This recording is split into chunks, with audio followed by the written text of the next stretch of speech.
Dear student, આજે આપણે સમ number 18 પૂછ્યા. શૂન્ય સમ નંબર 18. સમ નંબર 18 માં કુલ 6 તત્વો છે: helium, neon, argon, krypton, xenon અને રેડોન. આ બધા જ વાયુ તત્વો છે અને એક પરમાણુય અણુ હોય છે. હિલિયમ He2 હોતો નથી. હિલિયમ એકલો જ હોય અને નિષ્ક્રિય છે. હિલિયમમાં 1s2 પહેલી કક્ષા પૂરી થઈ જાય, બાકીના બધામાં NH2 NP6 એટલે અષ્ટક પૂર્ણ થયેલું હોય છે.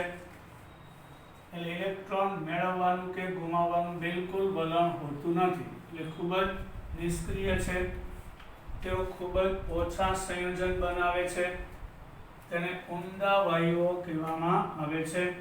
આ બધા ગેસ છે: helium, neon, argon, krypton, xenon, radon. આ બધા વાયુ છે, ઉમદા વાયુઓ.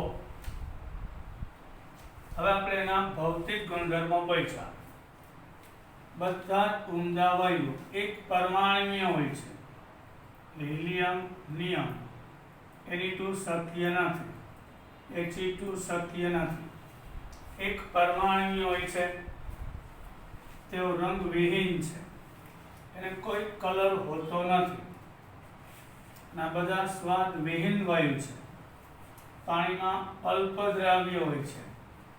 પાણીમાંની દ્રાવ્યતા ખૂબ જ ઓછી કે નહિવત હોય છે. તેમાં નિર્બળ બળ એટલે વાન્ડર વાલ્સ આકર્ષણને કારણે તેના ગલન બિંદુ એટલે મેલ્ટિંગ પોઈન્ટ અને ઉત્કલન બિંદુ એટલે બોઇલિંગ પોઈન્ટ ખૂબ જ નીચા છે, કારણ કે કોઈ પણ પ્રકારના સાચા રાસાયણિક બંધ બનાવતા નથી. એટલે બધા ઉમદા વાયુઓમાં અણુ વચ્ચે નિર્બળ વાન્ડર વાલ્સ આકર્ષણ હોય છે. એટલે એના ગલન બિંદુ ઉત્કલન બિંદુ ખૂબ જ નીચા છે. હવે કોઈ પણ જાણીતા પદાર્થ કરતા હિલિયમનું ઉત્કલન બિંદુ સૌથી ઓછું છે, કારણ કે હિલિયમના ફક્ત 2 જ પ્રોટોન અને 2 જ ઇલેક્ટ્રોન છે. વાન્ડર વાલ્સ આકર્ષણ અતિશય ઓછું હોય છે. એટલે આવર્ત કોષ્ટકમાં જાણીતા બધા તત્વોમાં હિલિયમનું ઉત્કલન બિંદુ ખૂબ જ ઓછું 4.2 કેલ્વિન છે. તેના પ્રયોગશાળામાં વપરાતા સામાન્ય પદાર્થ જેવા કે રબર, ગ્લાસ, પ્લાસ્ટિક વગેરેમાંથી પ્રસરણ પામવાનો અસામાન્ય ગુણ ધરાવે છે. એટલે ગ્લાસ, કાચ, રબર, પ્લાસ્ટિક વગેરેમાંથી હિલિયમ, બધા વાયુ નહીં, હિલિયમ અતિશય નાનો અને નિષ્ક્રિય હોય, સરળતાથી પસાર થવાનો ગુણ ધરાવે છે, આરપાર પસાર થઈ જાય છે. હવે આપણે એના રાસાયણિક ગુણધર્મ લઈએ. સામાન્ય રીતે ઉમદા વાયુ એક પરમાણુ હોય તે જોઈ ગયા. રાસાયણિક પ્રતિક્રિયા પ્રત્યેની નિષ્ક્રિયતા નીચેના કારણોથી જોવા મળે છે. હિલિયમ છે એની બાહ્યતમ કક્ષાની રચના 1s2 છે, તો પહેલી કક્ષામાં તો 2 જ ઇલેક્ટ્રોન હોય, 2 ભરાઈ ગયા એટલે નિષ્ક્રિય છે. જ્યારે અન્ય તત્વ છે એની સંયોજકતા કક્ષાની રચના NH2 NP6 છે, મતલબ અષ્ટક સંપૂર્ણપણે ઇલેક્ટ્રોનથી ભરાયેલું છે.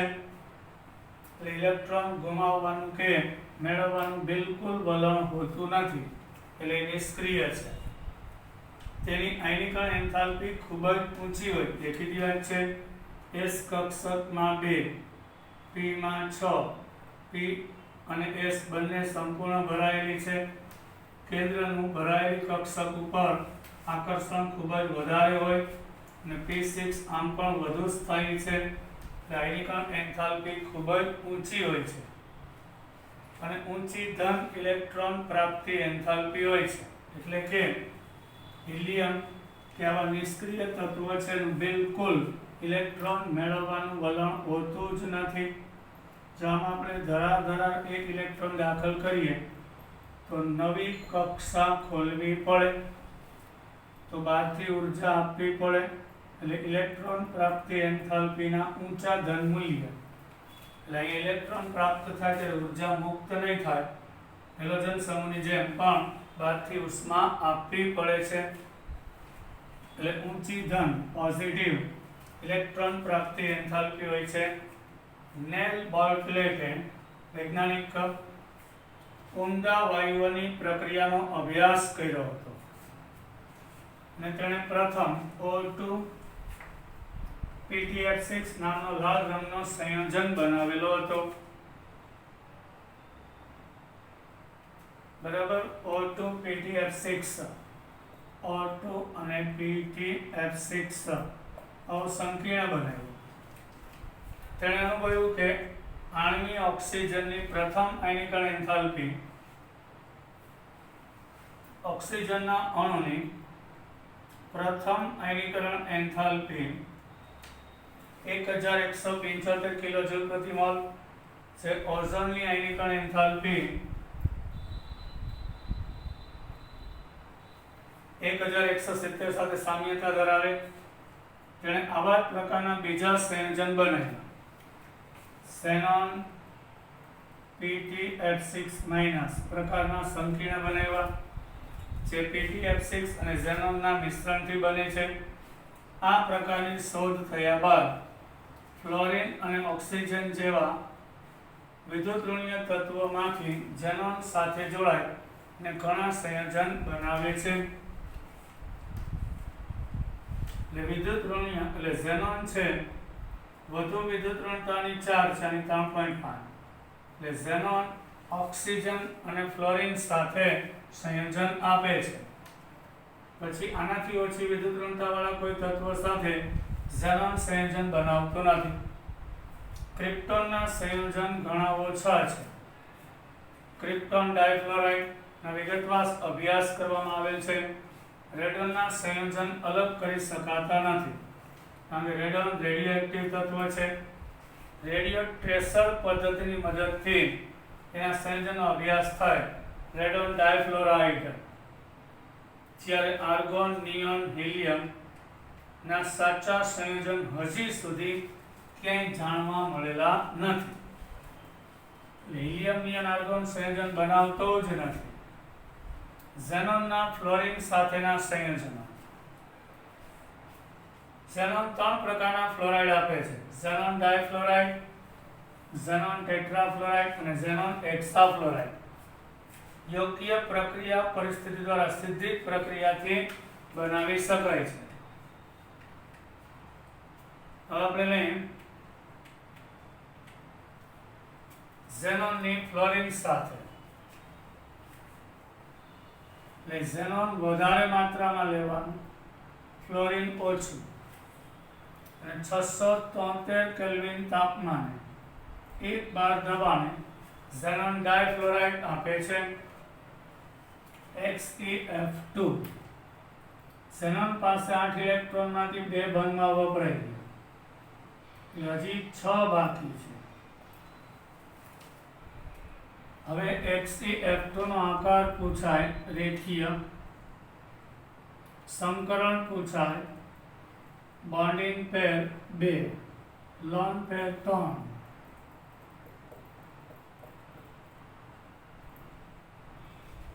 એટલે sp2 સંકરણ થશે. sp2 અને 5 એટલે sp3d સંકરણ થાય. પછી બોન્ડિંગ પેર પૂછાય 2, લોન પેર પૂછાય 3, એટલે 2 બોન્ડિંગ પેર છે અને 3 લોન પેર છે. આવો ક્વેશ્ચન પૂછાય. હવે 1:5 નો રેશિયો, એટલે xenon 1 ગણો અને ફ્લોરિન પ્રક્રિયા થયા પહેલા 5 ગણો લેવામાં આવે તો 1:2 મોલ વપરાય 873 કેલ્વિન તાપમાને અને 7 બાર દબાણે, તો xenon ટેટ્રાફ્લોરાઇડ આપે છે. XeF4 ટેટ્રાફ્લોરાઇડ એટલે ઝેનોનના 4 ઇલેક્ટ્રોન 4 ફ્લોરિન હારે જોડાય છે ચોરસના ચારેય ખૂણા ઉપર અને 2 લોન પેર બાકી રહેશે. આનો આકાર પૂછાય તો સમતલીય સમચોરસ છે. અહીં સંકરણ બોન્ડિંગ પેર વત્તા લોન પેર, બોન્ડિંગ પેર 4 લોન પેર 2 6 એટલે sp3d2 સંકરણ થાય છે. બોન્ડિંગ પેર પૂછાય છે 4, લોન પેર પૂછાય 2, sp3d2 સંકરણ પણ આકાર સમતલીય સમચોરસ. હવે ઝેનોન 1 ગણો ત્યારે ફ્લોરિન 20 ગણો પ્રક્રિયા પહેલા લેવામાં આવે 1:20 તો વપરાય 1:3 તો ઝેનોન 3 મોલ ફ્લોરિન હારે જોડાય ઝેનોન હેક્સાફ્લોરાઇડ આપે છે XeF6. હવે અહીંયા 573 કેલ્વિન તાપમાન અને 60 થી 70 બાર દબાણ લેવામાં આવે તો ઝેનોન પાસે જે 8 ઇલેક્ટ્રોન છે એમાંથી 6 ફ્લોરિન સાથે બંધમાં વપરાય છે. હજી એક લોન પેર બાકી છે. આનો આકાર છે વિકૃત અષ્ટફલકીય કારણ બોન્ડિંગ પેર 6 લોન પેર 1 એટલે x ની કિંમત 7 એટલે sp3d3 સંકરણ થાય છે. અને બોન્ડિંગ પેર જો 1 2 3 4 5 6 આ લોન પેર છે. વિકૃત અષ્ટફલક થશે. ઝેનોન આ પ્રશ્ન બહુ પૂછાઈ ગયા છે નીટમાં અને જેડબલઈમાં ધ્યાન આપજો. ઝેનોન હેક્સાફ્લોરાઇડ અને ઝેનોન ટેટ્રાફ્લોરાઇડ. ઝેનોન હેક્સાફ્લોરાઇડ એ ઝેનોન ટેટ્રાફ્લોરાઇડની O2F2 ની આંતરિક પ્રક્રિયાથી 143 તાપમાને બનાવી શકાય. એટલે ઝેનોન ટેટ્રાફ્લોરાઇડમાં O2F2 જે ફ્લોરિનેટિંગ એજન્ટ છે અને ફ્લોરિન આપશે એટલે ઝેનોન હેક્સાફ્લોરાઇડ આપે અને ડાયઓક્સિજન વાયુ છૂટો પડે છે. ઝેનોન ડાયફ્લોરાઇડ, ઝેનોન ટેટ્રાફ્લોરાઇડ, ઝેનોન હેક્સાફ્લોરાઇડ આ બે ફ્લોરિન અહીં આપી દીધા એટલે XeF6 O2 છૂટો પડે. ઝેનોનના બધા જ ફ્લોરાઇડ છે રંગવિહીન સ્ફટિકમય ઘન એટલે જે સોલિડ છે અને 298 કેલ્વિન તાપમાને ઉર્ધ્વપાતન પામે છે. એટલે આપણે કાર્બન ડાયોક્સાઇડનું ઘન સ્વરૂપ કેમ CO2 સોલિડ છે પેલું રાખો તો CO2 ગેસમાં ફેરવાઈ જાય. આ બધા જ બાષ્પશીલ છે, પ્રબળ ફ્લોરિનેટિંગ પ્રક્રિયકો છે. એટલે જે સંયોજનમાં ફ્લોરિન દાખલ કરવું હોય ત્યાં XeF2, XeF4 કે XeF6 નો ઉપયોગ કરી શકાય. એટલે પોતે ફ્લોરિન ગુમાવે બીજાને ફ્લોરિન આપે છે. પાણીની ઓછી માત્રાથી પણ તે જળ વિભાજન પામે છે. જળ વિભાજન થવું એટલે પાણી સાથે પ્રક્રિયા થવી.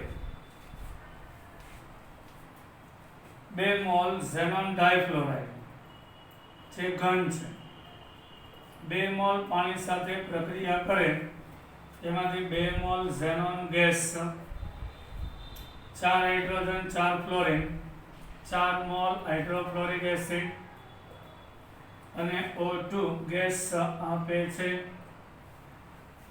એટલે ઝેનોન ડાયફ્લોરાઇડ પાણીમાં જળ વિભાજન પામીને ઝેનોન વાયુ આપે, હાઇડ્રોફ્લોરિક એસિડ બનાવે અને ડાયઓક્સિજન વાયુ મુક્ત થાય છે. આની પ્રક્રિયા થઈ.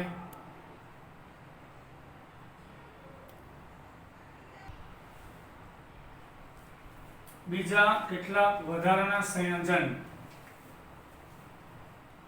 ઝેનોન ડાયફ્લોરાઇડ એ ફ્લોરિન આયન સ્વીકારનાર પદાર્થ સાથે પ્રક્રિયા કરી કેટાયનિક ઘટક બનાવે છે અને ફ્લોરિન આયન દાતા સાથે ફ્લોરો એનાયન બનાવે છે.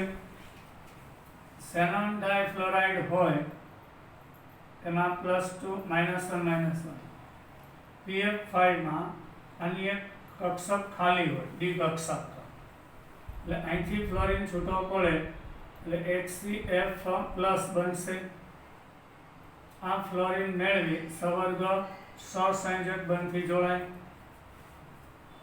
એમાંથી XeF ધન અને PF6 માઇનસ વાળું કોમ્પ્લેક્સ સંકીર્ણ બનાવે છે.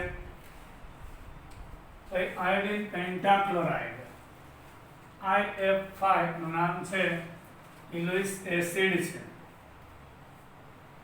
એટલે કે ઇલેક્ટ્રોન યુગ્મનો સ્વીકાર કરશે. આયોડિન પેન્ટાફ્લોરાઇડ હોય તો આયોડિનની જે ખાલી કક્ષક છે એ ફ્લોરાઇડ આયન પાસેથી ઇલેક્ટ્રોન યુગ્મ સ્વીકારે, ઇલોઇસ એસિડ એટલે IF6 માઇનસ બનશે, એટલે XeF2 વત્તા IF5 માંથી XeF પ્લસ અને IF6 માઇનસ વાળો સંકીર્ણ બનાવે છે. એન્ટીમની પેન્ટાફ્લોરાઇડ સેમ આ ફ્લોરિન મેળવશે, દાન કરીને XeF પ્લસ અને SbF6 માઇનસ વાળો સંકીર્ણ બનશે. સીઝિયમ ફ્લોરાઇડ ઝેનોન હેક્સાફ્લોરાઇડ હારે જોડાય એટલે સીઝિયમ ઝેનોન હેપ્ટાફ્લોરાઇડ વાળું સંકીર્ણ બનશે. S બ્લોકના ફ્લોરાઇડ્સ એટલે સીઝિયમ S બ્લોકમાં આવે અને આલ્કાઇલ ફ્લોરાઇડ ફ્લોરિન સ્વીકારક છે, જ્યારે બીજા ફ્લોરાઇડ દાતા છે. S બ્લોકના ફ્લોરાઇડ અને આલ્કાઇલ ફ્લોરાઇડ એ ફ્લોરાઇડ સ્વીકારક છે, જ્યારે બાકીના બધા દાતા તરીકે વર્તે છે. હવે આપણે નિષ્ક્રિય વાયુઓના ઉપયોગની ચર્ચા કરીએ. હિલિયમ બિનજ્વલનશીલ તથા હલકો વાયુ છે તથા બલૂનમાં હવા ભરવા માટે થાય છે. આપણે જોઈએ છે કોઈ બલૂન,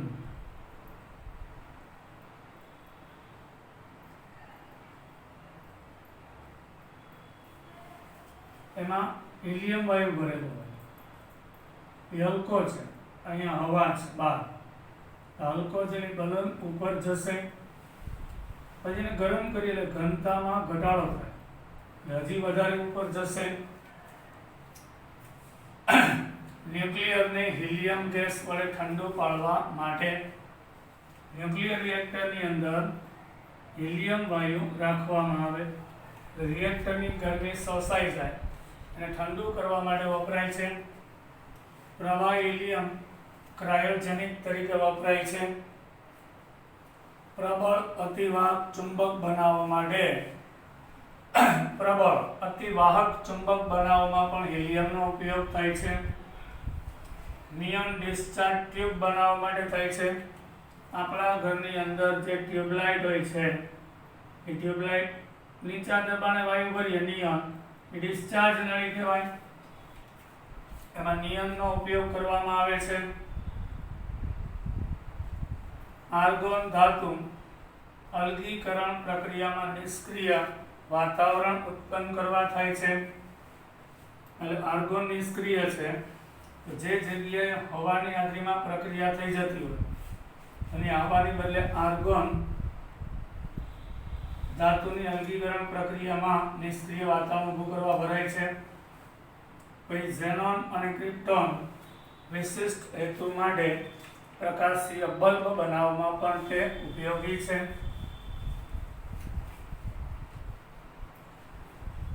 હવે આપણે આગળ જોઈએ મહત્વના ક્રમશઃ આ બધા MCQ છે. હિલિયમ થી નિયોન સમૂહમાં ઉપરથી નીચે helium, neon, argon, krypton, xenon, radon. અહીં 1s2, આ 2s2 2p6, 3s2 3p6. બારની કક્ષાની રચના લખવું. અહીં બીજી કક્ષા, અહીં પહેલી, બીજી, ત્રીજી, ચોથી, પાંચમી, અહીંયા છઠ્ઠી. કક્ષાનો ક્રમ વધે એટલે કદ વધે, પરમાણુની ત્રિજ્યા ક્રમશઃ વધે છે. પણ સમૂહમાં ઉપરથી નીચે જાઓ આયનીકરણ એન્થાલ્પી ઘટે, કારણ કે ઇલેક્ટ્રોન છે બહારની કક્ષાના પહેલી કક્ષામાં છે, બીજી એટલે કેન્દ્રથી અંતર વધે, કેન્દ્રનું આકર્ષણ ઘટે, ઇલેક્ટ્રોન દૂર કરવા સરળતા સર્જાય, એટલે ઉપરથી નીચે જાઓ એની કણ એન્થાલ્પી ઘટે, એની કણ ઊર્જા ઘટે. ઘનતા એટલે દળના છેદમાં કદ થાય, કદ વધે સાથે દળય વધે છે, પણ કદના વધારા કરતા દળનો વધારો મોટો છે. એટલે helium, neon, argon, krypton, xenon, radon તરફ જાઓ ઘનતા ક્રમશઃ વધે. પછી મેલ્ટિંગ પોઈન્ટ અને બોઇલિંગ પોઈન્ટ, ગલન બિંદુ અને ઉત્કલન બિંદુ. આ બધા પરમાણુ વચ્ચે નિર્બળ વાંઢવાસ આકર્ષણ હોય. વાંઢવાસ આકર્ષણ કેના ઉપર? કદ અને ઇલેક્ટ્રોનની સંખ્યા ઉપર આધાર રાખે. ઉપરથી નીચે જાઓ કદ વધે, ઇલેક્ટ્રોનની સંખ્યા વધે, વાંઢવાસ આકર્ષણ વધે, પરમાણુ દળ, કદ, ધ્રુવીયતા, લંડન બળ, આ બધામાં પરમાણુ દળ વધે, કદ વધે, ધ્રુવીયતા વધે, લંડન બળ વધે, એટલે ગલન બિંદુ, ઉત્કલન બિંદુ વધે, એટલે સાપેક્ષ આકર્ષણમાં વધારો થાય. હિલિયમ થી neon, argon, krypton, xenon, radon તરફ જાઓ તેમ પાણીમાં દ્રાવ્યતા વધે, કારણ કે હિલિયમ કદમાં નાનો પણ નિયોન તો મોટો છે. માં 2 કક્ષક ભરાય છે, આર્ગોનમાં 3, એટલે આ જે ઇલેક્ટ્રોન છે એમાં વિક્ષેપણ બળ, લંડન બળ પેદા થાય, એટલે પાણી વડે ઇલેક્ટ્રોન આકર્ષાય અને ધન ભાગ છે ઓક્સિજન વડે આકર્ષાય. આવું વિક્ષેપણ હિલિયમમાં ઓછું થાય. હિલિયમથી રેડન જાઓ એટલે વિક્ષેપણ થાય, લંડન બળ સર્જાય, એના કારણે દ્રાવ્યતા વધે છે. ક્લેથરેટ સંયોજન, મોટા ઊંડા વાયુ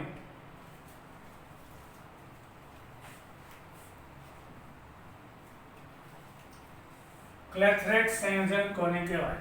મોટા ઊંડા વાયુ helium, neon, argon, krypton, xenon પોલાણમાં અથવા કાર્બનિક સંયોજનના સ્ફટિકની વચ્ચેની જગ્યામાં પૂરાઈ જાય ત્યારે આવા બનતા સંયોજનને ક્લેથરેટ સંયોજન કહેવાય.